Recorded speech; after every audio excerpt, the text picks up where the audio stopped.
So this is not the type of story I would normally talk about, but it is kind of a perfect mix of pop culture and current events with the ongoing gun violence issues that we have in the United States. So I do want to take a few minutes to talk about it.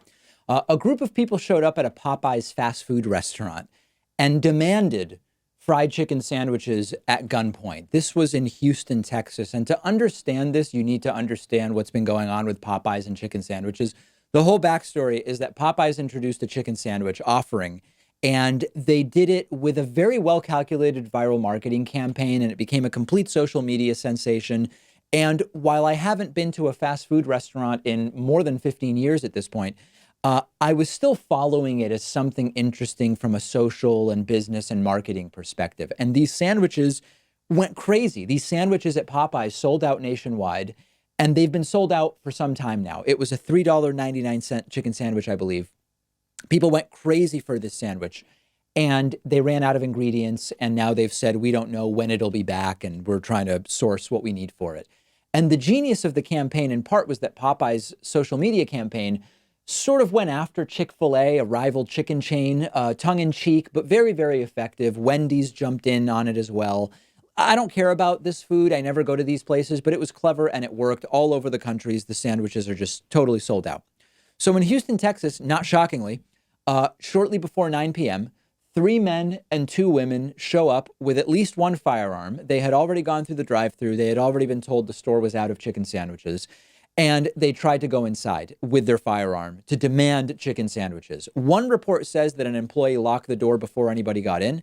Another report says the people did get in, so I'm unclear as to which version of that detail is accurate. The group reportedly had a baby with them, but the baby was left in the car when they tried to use a weapon to force the store to give them chicken sandwiches. Police, as of this morning, are looking for the suspects. Maybe by the time you hear this or watch this, the suspects will have been caught. Now, I know I say this all the time. We have a problem in the United States with people who see guns as a tool to solve problems. I get that this is chicken sandwiches, but it's the same damn pattern I've been pointing out for years. In the United States, yes, we have too many guns. Yes, it's too easy to get guns. We lack basic gun safety regulations. Ammunition should be more expensive. All of that stuff is true. It all needs to be dealt with.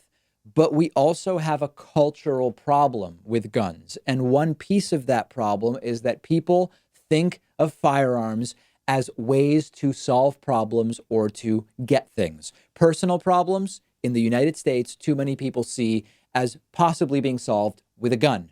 Political problems people see as possibly being solved with a gun.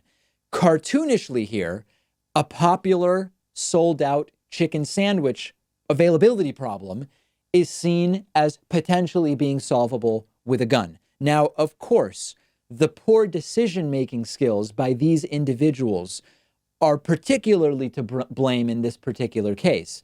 But there are people who want to ignore the broader context that as silly as trying to get sold out chicken sandwiches with a gun is, it's happening in a country where people try to solve all sorts of problems with guns. And to pretend that that is not the context is deceptive, it's incomplete, and it is not going to further an understanding of or a solution to what it is that we are currently dealing with here. In any case, I hope that they find these people. As of right now, they are still looking.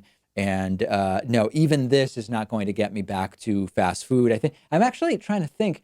I've said 15 years, but I'm really kind of getting up there now. I think it's been more like 18 years. Yeah, there's one exception. When a KFC opened in a place I was living when I was in my early 20s, I think I did once or twice go over to KFC, as I recently said on the bonus show, and I got one of those crispy strip meals with the mashed potatoes and that great coleslaw that KFC has. I'm sure it's terrible for you, but it tastes great.